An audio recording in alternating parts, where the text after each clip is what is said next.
সাহাবে কেরাম হচ্ছে আমাদের মডেল। জি তারা যেভাবে সিয়াম পালন করেছে আমরাও ওইভাবে যদি সিয়াম পরিপূর্ণভাবে পালন করি আল্লাহ তাআলা আমাদের সিয়ামকে কবুল করবে।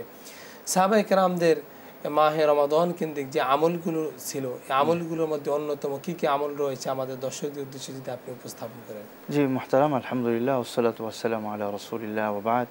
সাহাবায়ে কেরাম রমজানকে একটা বিরাট গনিমত মনে করতেন, আল্লাহ পাকের পক্ষ থেকে দেওয়া এক সুমহান সুবর্ণ সুযোগ, ইবাদতের মৌসুম। এই মৌসুমকে কাজে লাগিয়ে তারা ইবাদতে নিজের জীবনটাকে ভরপুর করে তুলতেন তারা। এজন্য দেখা যায় যে সাহাবায়ে কেরাম রমজান যখন আসতো তখন তারা অন্য ব্যস্ততা থেকে নিজেদেরকে অনেকটাই অবসর করে ফেলতেন এবং রমজানকে ইবাদতে মুখরিত করতেন।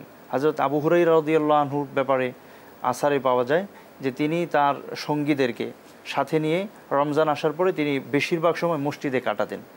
তো যখন লোকজন তাকে জিজ্ঞাসা করলো যে রমজানে আপনাকে এত বেশি মসজিদে কেন দেখা যায়, তো তিনি বলেছেন যে নয়ফু সিয়ামানা, যে আমরা আমাদের রোজাকে সেভ করব, হেফাজত করব, যাতে রোজা রেখে কোনো গুনাহ না হয় এবং বেশি পরিমাণে ইবাদত বন্দেগী আমরা করতে পারি।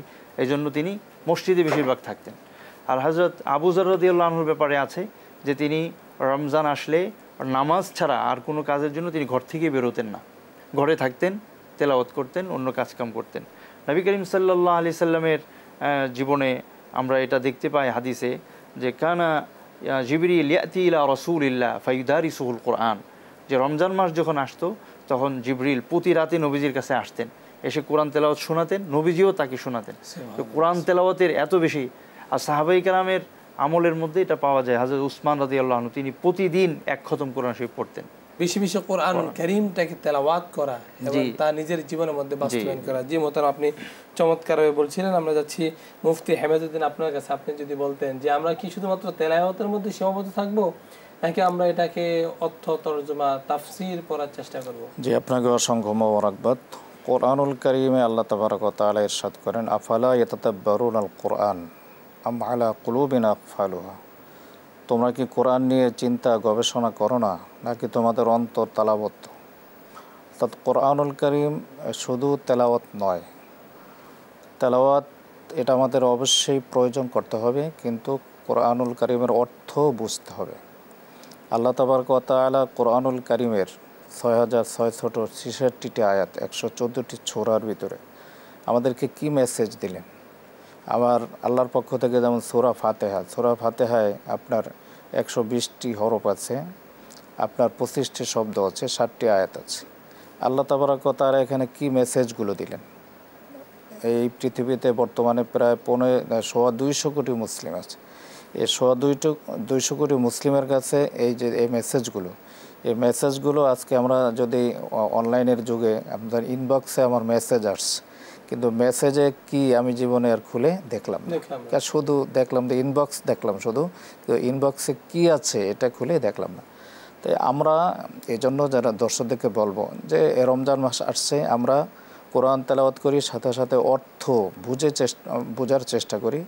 একদিনে আপনি যদি ছোট্ট একটি সূরা ফাতিহার অর্থ পড়েন, একটু ব্যাখ্যা পড়েন, তাফসীর পড়েন, পরের দিন সূরাতুন নাস পড়লেন, ফালাক পড়লেন, ইখলাস পড়লেন, ছোট যদি আমরা ছোট সূরাগুলোও প্রতিদিন পড়ি, তাহলে আমরা 30 দিনে 30টি ছোট সূরা আমরা কোরআনুল কারীমের অর্থসহ আমরা তাফসীর পড়ে বুঝতে পারি। এবং আল্লাহ তাবারক ওয়া তাআলার যে মেসেজগুলো, যে আল্লাহ কি বললেন, কি বোঝাতে চাচ্ছেন, আল্লাহ আমাদেরকে কেন বারবার ইয়া আইয়ুহাল্লাযীনা আমানু বলে ডাকলেন, কেন ডাক দিলেন, কি বলতেছেন আল্লাহ তাবারক ওয়া তাআলা, এই কথাগুলো বোঝার আমরা চেষ্টা করি। যতক্ষণ আল্লাহ তাবারক ওয়া তাআলার এই কোরআনকে অর্থ না বুঝবো, ততক্ষণ আমরা কোরআনকে পূর্ণাঙ্গভাবে আমরা সমাজে বাস্তবায়ন করতে পারবো না। আমার পরিবারে কোরআনের আপনার সেই বিধিবিধান চালু করতে পারবো না। সমাজে কোরআনের বিধিবিধান চালু করা যাবে না যদি কোরআনের অর্থ আমরা না বুঝি, কোরআনের তাফসীর ব্যাখ্যা বিশ্লেষণ যদি আমরা না বুঝি। জি মোহতারাম, ধন্যবাদ আপনাকে। আমরা চলে যাচ্ছি শেখ ফয়জুল্লাহ আপনার কাছে। আপনি যদি আমাদেরকে বলতেন যে মাহে রমাদান আমাদেরকে এসেছে, আবার মাহে রমাদান আমাদের কাছ থেকে চলে যায়, আপনি যদি আমাদের 1 মিনিটের মধ্যে বলতেন যে মাহে রমাদান থেকে আমাদের মূল শিক্ষাটা কি? মুহতারাম, আল্লাহ সুবহানাহু ওয়া তাআলা 12টি মাসের মধ্যে এই একটি মাস আমাদেরকে বিশেষভাবে এক মহিমান্বিত মাস হিসাবে দিয়েছেন।